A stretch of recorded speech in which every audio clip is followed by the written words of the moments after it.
As-tu déjà entendu parler de cette histoire où les femmes se sont coupées les mains à cause de la beauté d'un homme? Tu te dis sûrement, quelle que soit la beauté d'un homme, comment une femme peut couper ses mains à cause de sa beauté. Mais laisse-moi te raconter cette histoire, tu comprendras pourquoi ceci est arrivé. Il s'agit de l'histoire de Joseph, pour les musulmans, Youssouf. Il faut savoir que Joseph était un prophète d'une grande beauté. Et les savants disent que Dieu a divisé la beauté, la création en deux, et il a donné la moitié à Joseph. Il était un homme tellement beau. Et vous avez la femme du roi d'Égypte qui est tombée sous le charme de ce prophète-là. Parce qu'il a été envoyé en captivité chez le chef et vendu comme esclave. Il était en tout cas au service du roi de l'Égypte à l'époque. Et la femme du roi est tombée sous le charme de cette beauté. Et elle a essayé à plusieurs reprises pour pouvoir avoir des rapports avec Joseph, qui a refusé en vain. Et elle a même essayé de pourchasser Joseph pour pouvoir en tout cas l'obliger à avoir des relations avec elle. Et Joseph a refusé. Et en courant pour pouvoir sortir, ils ont croisé le roi à la porte de la maison. Et elle a dit que Youssouf voulait la violer. Ce qui a fait que Joseph a été envoyé en prison. Et Joseph même a fait cette demande. Si vous lisez le Coran, la sourate 12, Joseph va faire la demande pour pouvoir être envoyé en prison, pour pouvoir échapper véritablement à la tentation avec cette femme. Et la nouvelle s'est répandue dans la ville.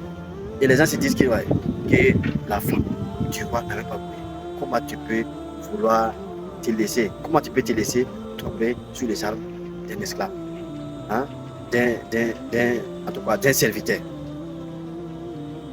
Et la femme, voulant montrer qu'en réalité, ce n'est pas de son propre chef, a fait venir Youssouf et a appelé les femmes de la ville et leur a donné des couteaux de couper des condiments. Et elle a appelé Youssouf et Youssouf a fait un passage. Et les femmes ont coupé leurs doigts tellement elles étaient absorbées par l'admiration de la beauté de Joseph qui était en train de passer devant eux. Et à la fin, la femme du roi dit: vous m'avez accusé d'être une perverte, d'être quelqu'un qui ne se maîtrise pas, qui se laisse avoir par la beauté de quelqu'un. Mais voilà ce qui vous est arrivé. Donc, ici on comprend que il ne faut pas forcément accuser les gens quand les gens tombent dans des erreurs. Il ne faut pas chercher à les juger parce qu'on ne sait pas si on était dans la même situation que cette personne-là. Est-ce qu'on ne va pas tomber dans le même panneau? Et cette histoire va se terminer par la femme qui va faire des aveux pour que Youssouf soit en prison. La femme va faire des aveux sur lesquels elle accepte que ce n'est pas Youssouf qui a voulu la violer, mais c'est elle plutôt qui a voulu véritablement avoir des relations intimes avec Joseph. Et il y a un verset du Coran qui en parle, et c'est le verset 53 de la sourate 12. Et dans ce verset, il est dit: je ne m'innocente pas moi-même, car l'âme est incitatrice au mal, sauf celle que Allah a accordé sa miséricorde. Et mon Seigneur est pardonneur et miséricordieux. Donc, on comprend bien que dans ce verset, la femme, non seulement elle accepte qu'elle a eu tort, elle accepte véritablement se repentir en implorant le pardon de Dieu. Dans cette vidéo, en fait, je vais te parler des 4 leçons qu'on peut tirer de cette histoire. Et principalement de ce verset du Coran qui te dit que je ne m'innocente pas moi-même, car l'âme est incitatrice au mal, sauf celle à qui Allah aura fait miséricorde. Et mon Seigneur est pardonneur et miséricordieux. Si nous prenons ce verset, il y a 4 leçons fondamentales qu'on peut en tirer. Moi, c'est Rakistaba Moussa. Je suis entrepreneur, étudiant passionné de courants spirituels anciens et contemporains. La première leçon qu'on peut tirer de ce verset, c'est la vigilance face à l'ego. Il faut être vigilant face à l'ego parce que l'âme incite toujours au mal. L'âme incite à être égoïste, l'âme incite à faire le mal, l'âme incite à obéir à ses désirs. C'est pour ça qu'il faut véritablement toujours être vigilant et ne pas se dire que voilà, je suis atteint d'un certain niveau, ou en tout cas se laisser aller, parce qu'il faut toujours être vigilant face à l'ego. Hein? Parce que personne n'est à l'abri de l'emprise de l'ego. Quel que soit ton niveau de spiritualité, tu peux toujours succomber sous l'effet de l'âme. Hein? Tous les désirs, les passions de l'âme. Donc, et c'est pour ça, dès dans le Coran, Dieu parle de n'a-t-il pas vu celui qui a pris ses passions pour Dieu? N'a-t-il pas vu celui qui a pris ses passions pour Dieu? Donc c'est pour comprendre, c'est pour faire comprendre qu'il faut toujours véritablement être à l'affût pour comprendre que l'âme, il faut ton ego, ton nafs là, il faut que tu sois véritablement vigilant vis-à-vis de lui, parce qu'il a cette propension naturelle de toujours être attiré par ce qui est mauvais, par ce qui est négatif. La deuxième leçon qu'on peut tirer, c'est le refus de l'autosatisfaction. C'est le refus de l'autosatisfaction. S'auto-purifier, c'est qu'on veut dire. Il faut refuser de s'auto-purifier. Dans le verset, il dit, je ne m'innocente pas moi-même. Je ne m'innocente pas moi-même. À partir du moment où un être humain se dit qu'il est pur, qu'il a atteint un certain niveau, ça veut dire qu'il a véritablement un problème. Et dit dans le Saint-Coran, ne vous purifiez pas vous-même. Ne vous purifiez pas vous-même. Parce que c'est Allah qui sait celui qui est pur. Ne vous purifiez pas vous-même.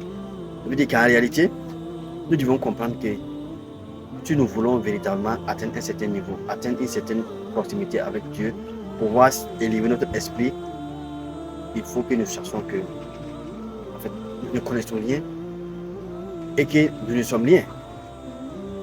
Ça c'est important. Parce qu'il y a des gens, surtout les musulmans, on a beaucoup de musulmans souvent qui se voient meilleurs que certaines personnes parce qu'ils prient, ils se voient meilleurs que celui qui ne prie pas, parce qu'ils jeûnent, ils se voient meilleurs que celui qui ne jeûne pas, parce que les musulmans, ils se voient meilleurs que ceux qui ne sont pas musulmans. Et ça, c'est un pied dans lequel il ne faut pas tomber.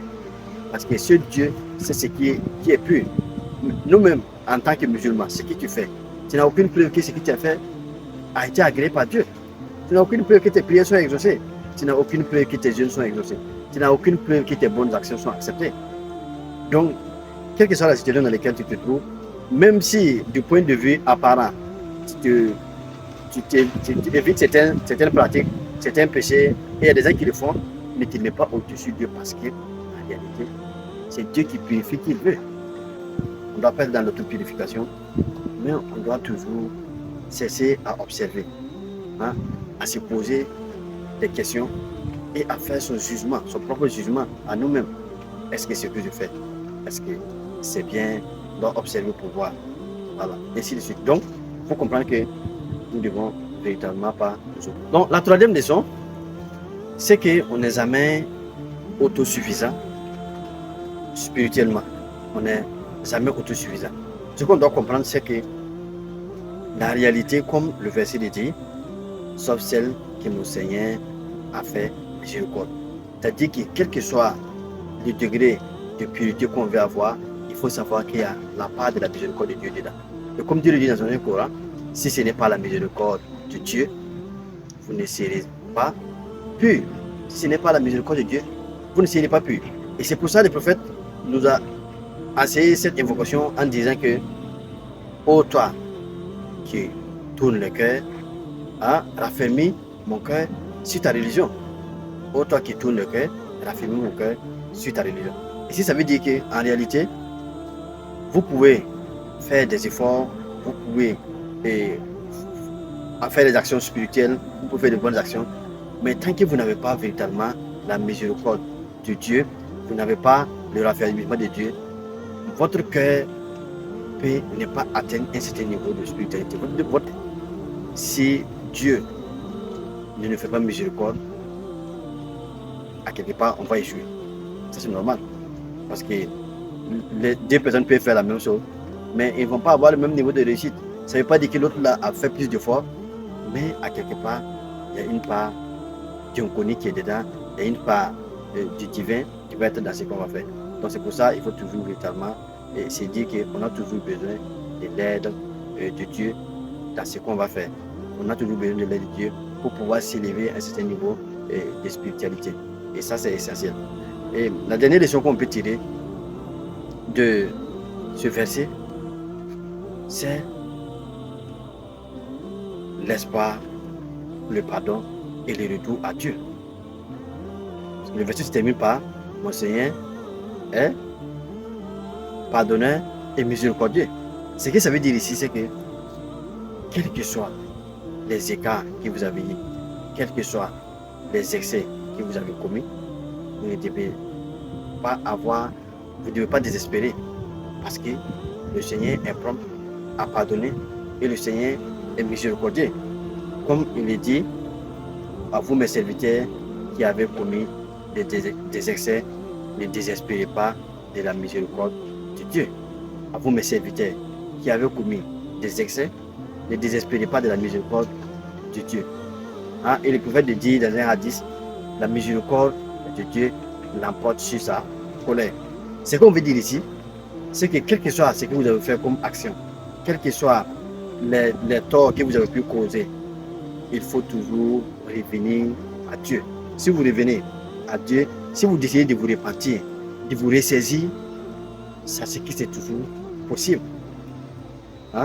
Quel que soit ce qu'un homme va faire dans sa vie, quels que soient les excès qu'on a commis, même si les gens ne disent pas que c'est mauvais, quels que soient les excès qu'on a commis, quelles que soient les erreurs qu'on a eues dans le passé, il faut se dire que nous pouvons changer tout ça en décidant non seulement de se repentir, de revenir et de demander à être une nouvelle personne.